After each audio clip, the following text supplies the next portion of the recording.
Olá! Você vai ter acesso agora a uma aula com a professora Lília Novakoski, que é a professora que vai trabalhar com você Ética, Regulamento e Estatuto da OAB. Matéria certíssima no seu exame de ordem. Essa matéria é responsável por mais de 10 questões em cada prova da OAB. Ou seja, é um verdadeiro presente de Deus para você. Uma matéria simples, que requer apenas uma memorização do texto da legislação, mas que, com uma orientação correta, você vai ter um melhor aproveitamento na sua preparação e vai garantir a sua pontuação para que, de fato, desta vez, você consiga a sua aprovação no exame de ordem. O que você vai ver aqui agora é um pouquinho do que a equipe Alfa está preparando para você. Se você quer ter acesso a mais um pouco de aulas sobre ética e até mesmo das demais matérias do exame de ordem, acesse alfaconcursos.com.br e adquira o seu curso completo. Estamos esperando você para uma preparação definitiva. Um abraço e até mais. Olá, meu nobre futuro colega! Vamos falar um pouquinho agora sobre ética. O que é ética? Você deve estar pensando assim, bom, para cada um ética é alguma coisa, não é verdade? Ética é você agir dentro de valores morais, agir de boa fé. Como que você vai levar esses valores? O que é esse agir de boa fé? Vai muito, claro, da cultura, do meio, da sociedade onde você está inserido, para se falar de ética.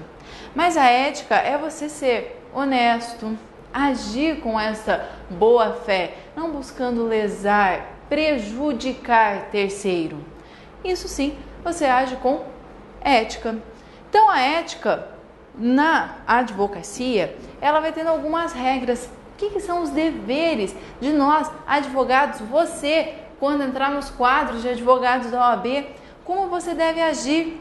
Então, sempre pautando pela ética, em qualquer situação, judicial, extrajudicial, inclusive na sua vida pessoal. Até mesmo a sua vida pessoal pode se interferir na sua carreira. Pode, inclusive, dependendo de condutas que você tem na sua vida pessoal, prejudicar e tornar-se até uma infração.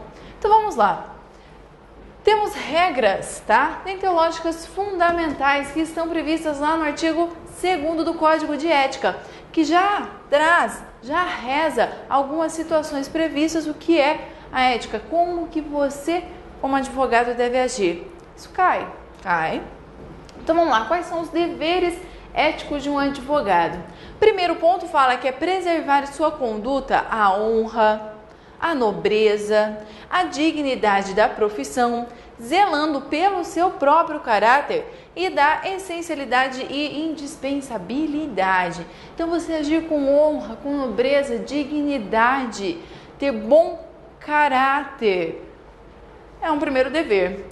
Um segundo, atuar com destemor, independência, honestidade, decoro, veracidade, lealdade, dignidade e boa-fé. Aí já te dá diversos valores morais que você deve analisar, deve observar na sua conduta diária profissional.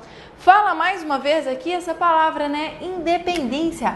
A gente vê muito estudando ética, o estatuto da advocacia, como a independência do advogado, ter independência para trabalhar, para falar o que eu desejo, para que eu possa manifestar o meu pensamento, buscar a justiça, buscar a aplicação da lei para o caso do meu cliente. Então a independência sempre, tá? Honestidade, decoro é um dever do advogado. Outro dever previsto é velar pela sua reputação profissional e pessoal. Isso é, você como advogado deve cuidar muito de sua conduta, a sua reputação, como você é visto perante a sociedade, perante os outros, para que você seja visto de uma maneira digna. A reputação de advogado já não é muito boa, né? Bom, muitas pessoas já não gostam de advogado. Advogado é malandro, advogado é trambiqueiro. É isso que a gente tem que buscar cuidar. Essa reputação, para que vejam a dignidade da profissão de advogado, para que não fique essa má fama. E o advogado agir sempre não com essa honestidade, essa dignidade, não só na sua vida profissional, como também na sua pessoal. Ter uma boa conduta na sua vida particular, para que isso não se reflita de maneira negativa dentro da sua profissão. Outro outro dever, empenhar-se no aperfeiçoamento, sempre buscando melhorar, estar atualizado. Hoje, para nós, atuantes na área de direito, nós temos diversos instrumentos para essa constante atualização. Então, tem diversos programas, nós temos sites confiáveis, sites do governo que nos dão toda essa atualização de leis. A própria OAB, os conselhos, eles fazem cursos, incentivam. Por exemplo, aqui na subseção de Cascavel, a qual eu pertenço como advogada, todo mês tem cursos de aperfeiçoamento em todas as áreas de direito, tá? Em processos eletrônicos, processo civil, direito civil, nós temos diversos cursos para aperfeiçoar, para que possamos melhorar. Nós temos que buscar sempre ser melhores para melhor atender o nosso cliente. Então, é um dever do advogado buscar sempre melhorar, se aperfeiçoar, conhecer da sua área, conhecer do direito, tá? Bem como contribuir para o aprimoramento das instituições do direito e as leis. Aqui a gente pode até pensar o seguinte, a gente vê muitas vezes na TV, em jornais na internet, a gente visualiza a OAB tomando partido em diversas situações. Quando vão se discutir, às vezes, algumas leis polêmicas, a OAB vem e interfere, né? Você já pode ter visto isso, a atuação frequente da OAB. Então, muitas vezes a OAB mesmo, ela vai lutar por isso. Não só eu como advogado, mas a própria instituição, ela luta pela lei, luta pelo direito, pela comunidade. Eu como advogado devo contribuir para esse aprimoramento, para o melhoramento das instituições de direitos e das leis. Bem como eu, Lilian, como advogada, você, como futuro advogado, deve estimular conciliações, evitando de todo modo possível que as pessoas venham a litigar, venham brigar em juízo. Então vamos supor um exemplo. Chega no seu escritório, né? Você foi aprovado, está lá no seu escritório trabalhando, chega um casal, tá? Lá e fala, nós queremos nos divorciar. Não dá mais, a gente não quer mais ficar junto. Tendo esse preceito aqui da lei, onde reza o código de ética, você deveria estimular esse casal a tentar se reconciliar. Falar, viu, vamos tentar entrar num acordo, vocês querem realmente, vocês já pensaram, vocês já refletiram realmente se é isso que vocês desejam? Não é? Então tá bom, então vamos. Ou muitas vezes chega lá, a pessoa brigando, tente conciliação, tentar ligar às vezes para outra parte, né? Um acidente de trânsito. Olha, vamos tentar resolver numa boa, paga aqui parcelado, né? Pague o conserto do carro conforme você pode.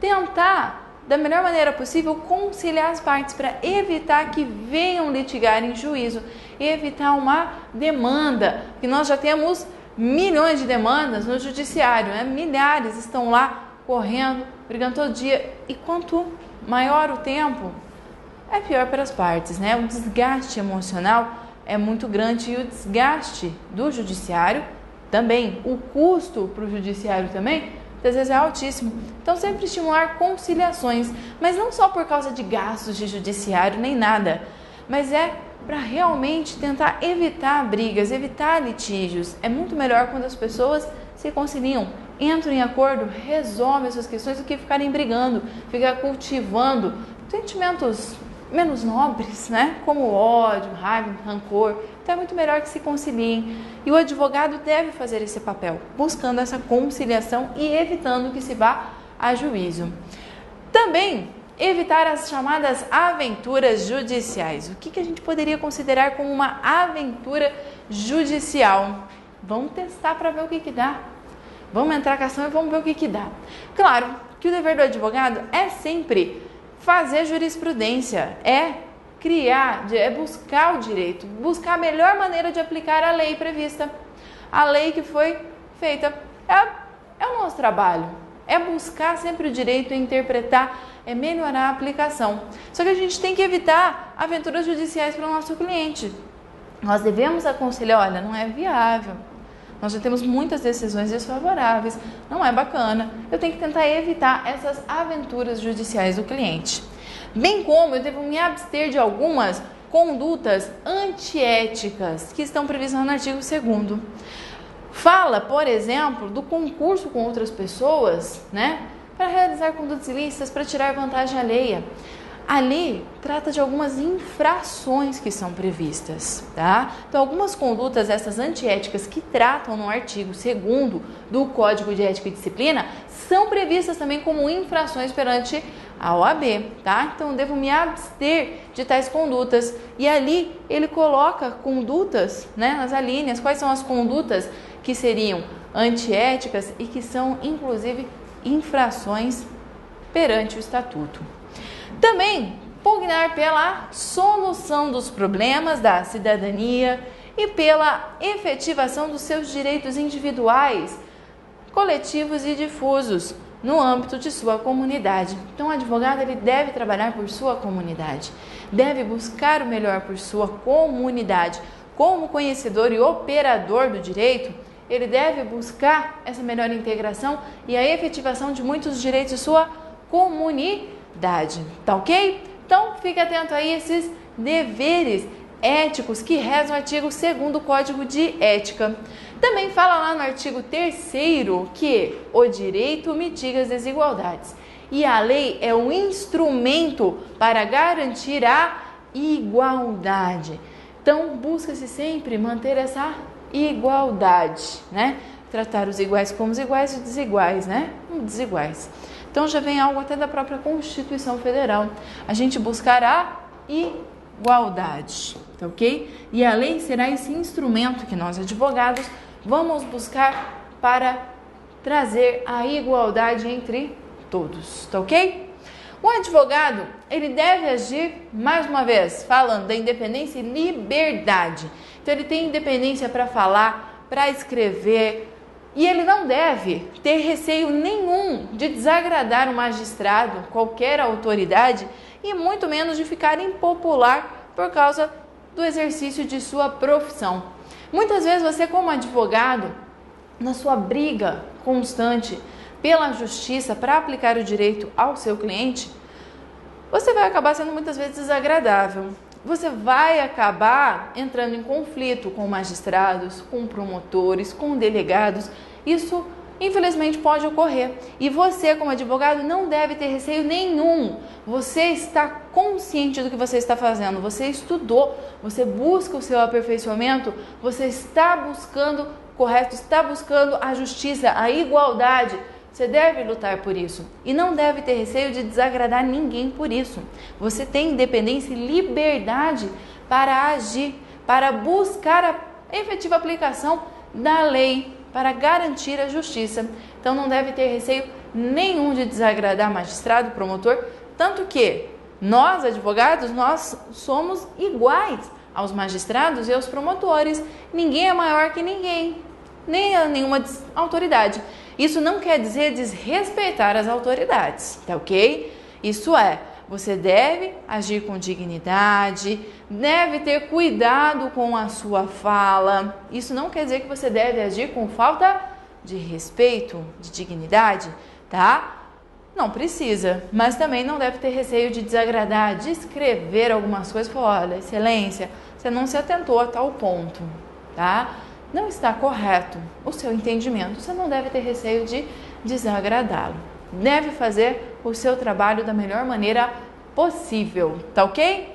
E o advogado deve proceder de forma que o torne merecedor de respeito e que contribua para o prestígio da classe e da advocacia. Então, você agindo dentro dos preceitos éticos, claro que você será merecedor do respeito que condiz com a sua dignidade de advogado, tá ok?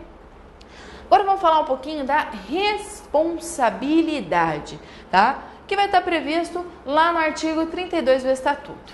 O que ocorre? Muitas vezes você, como advogado, você vai poder errar. Errar é humano, tá ok?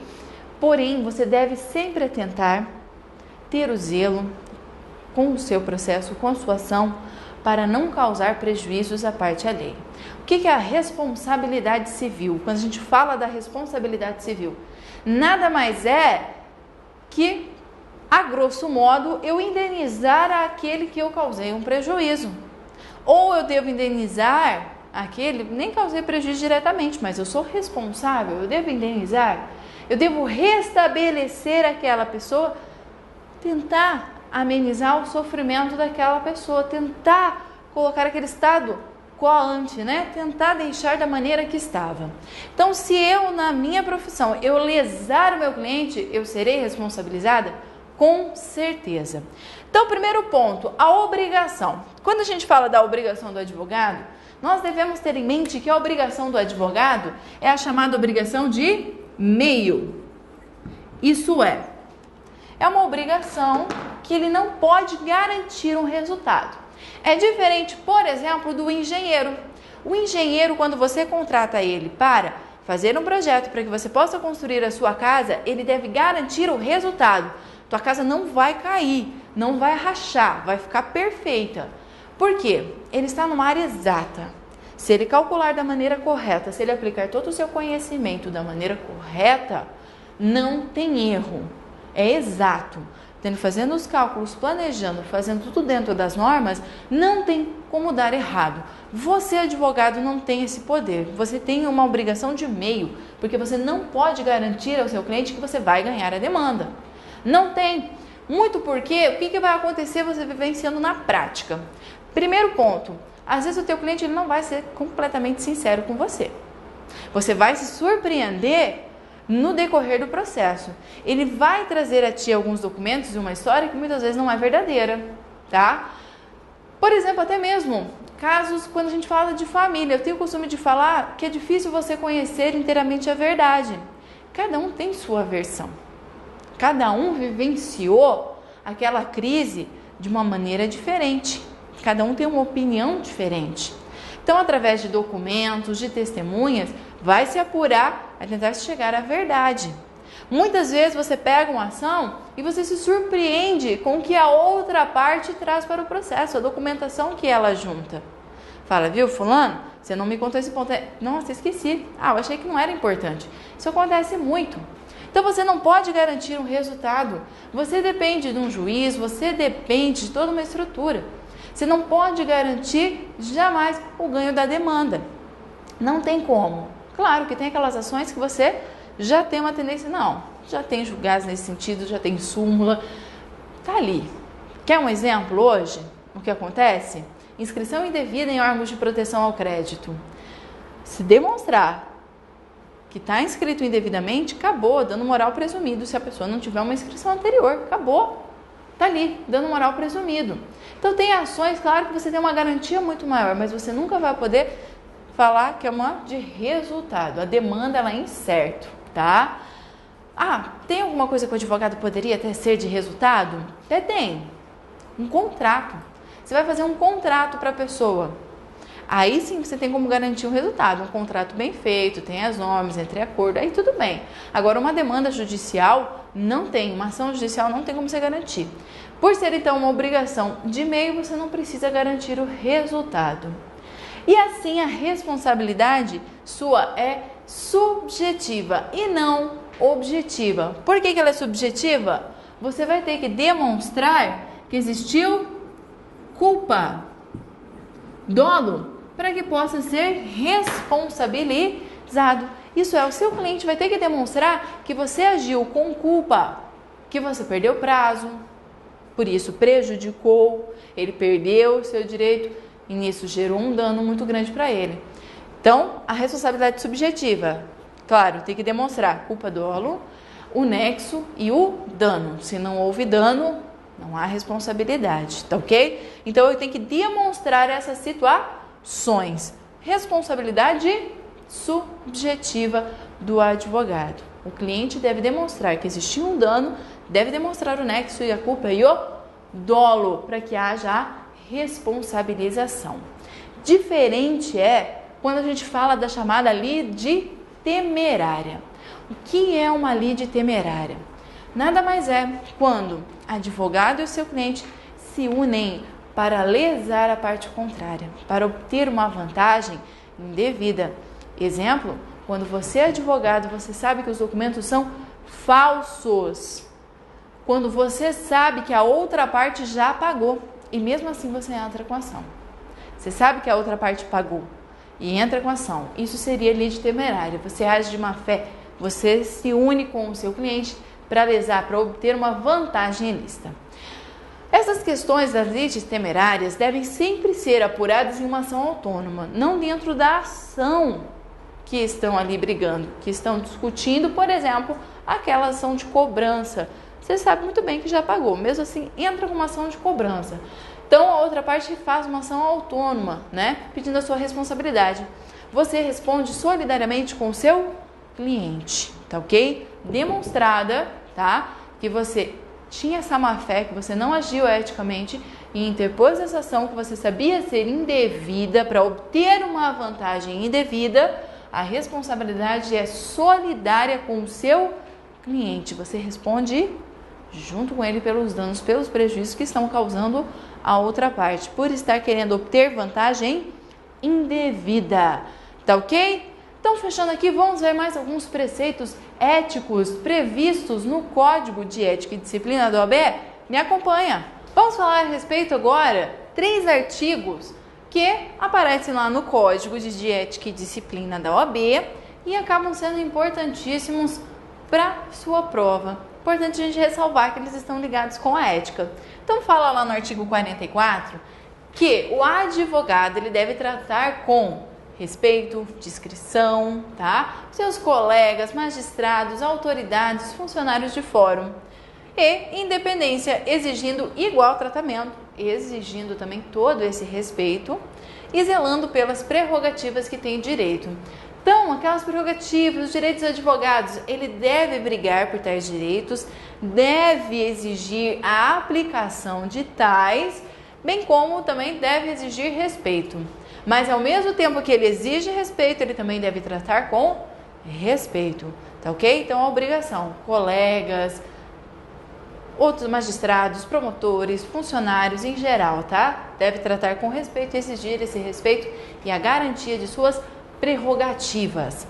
O artigo 45 fala que se impõe-se o advogado e a mesa, isso é, o advogado deve agir com singelismo, tá? Com afetividade, com todo respeito, dignidade. E emprego da linguagem escorreita e polida, esmero e disciplina na execução dos seus serviços. Isso é, o advogado ele deve cuidar também com o que fala. Não dá para ficar escrevendo e falando palavrões no meio de uma audiência, numa petição. Então ele deve cuidar com a sua linguagem, falar de um modo respeitoso, singelo, né? E também deve usar a linguagem adequada ao exercício de sua profissão, tá? Com esmero e disciplina na execução de seus serviços. Já no artigo 46, fala da questão do defensor, os advogados nomeados, os chamados dativos, quando, né, estão ali no processo defendendo a parte, nomeados por um juiz na falta de uma defensoria pública. O que acontece? Agir com zelo. Isso que se impõe ao advogado. Então, o advogado, ele é dativo, ele foi nomeado, num primeiro momento ele não pode, assim, recusar-se sem uma justificativa. E ele deve sempre agir como se fosse um cliente que estivesse pagando, ele vai ser pago pelo Estado. Então, ele deve se dedicar na defesa, tá? No acompanhamento daquele processo, tá ok? Deve agir com zelo, com a mesma dignidade e com o mesmo esforço que ele age nas suas ações. Não é porque a pessoa é necessitada e não está pagando diretamente ele que ele não deve se esmerar na causa dele, tá ok? Então, sempre agir com zelo. E vamos falar também agora um pouquinho sobre a questão do sigilo profissional que a nós é imposto. Então, o sigilo profissional nada mais é que o resguardo de todas as informações que lhe são passadas. Então, você deve zelá-las, guardar essas informações. Então, quando um cliente chegar ao seu escritório, me contar toda a sua história, passar as informações, entregar documentações, isso deve ficar com você, tá? Não deve se ficar contando, espalhando para todo mundo. Nossa, sabe, fulano me procurou. Você não tem noção do que ele fez? Não é, você tem que guardar sigilo das informações passadas, tá? Esse é um direito-dever de nós advogados. Devemos resguardar o sigilo profissional. Em casos extremos, esse sigilo pode ser quebrado, isso é, então ele não é absoluto. A regra é não se quebrar, inclusive se você for intimado em juízo para prestar depoimento com relação ao seu cliente.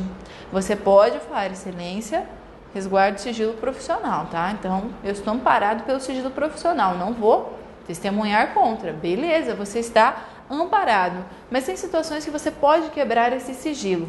3 situações são previstas. A primeira é quando existe uma grave ameaça à vida, à honra. Num segundo momento, são circunstâncias que o advogado é afrontado pelo seu cliente e precisa dessa quebra para que possa se resguardar. Bem como em defesa, né, do cliente sempre nos limites impostos pela lei, limites necessários. Então o advogado vai ter que ter também um bom senso do que ser utilizado ou não.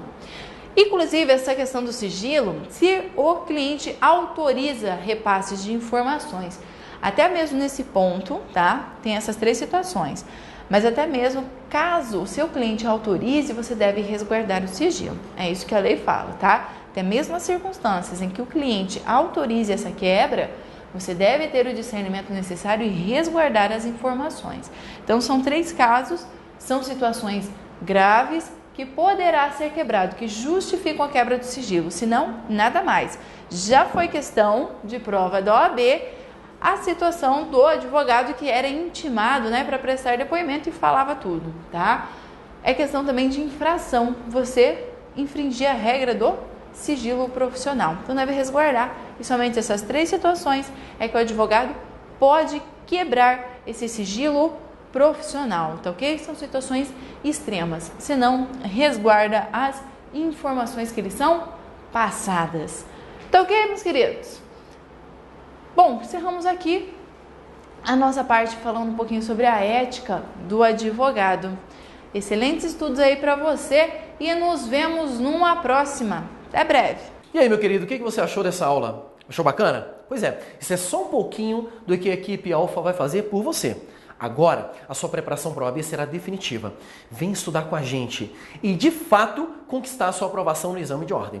Se você quer assistir mais um pouco de aula de ética profissional com a professora Lília Novakoski, você pode acessar o nosso site alfaconcursos.com.br e adquirir o curso completo de Estatuto, Regulamento e Ética Profissional. Além deste curso, você também terá direito às demais disciplinas que estão presentes no exame de ordem e, verdadeiramente, se preparar para o exame do OAB. Em 2013, a OAB é nossa. Um abraço e até lá!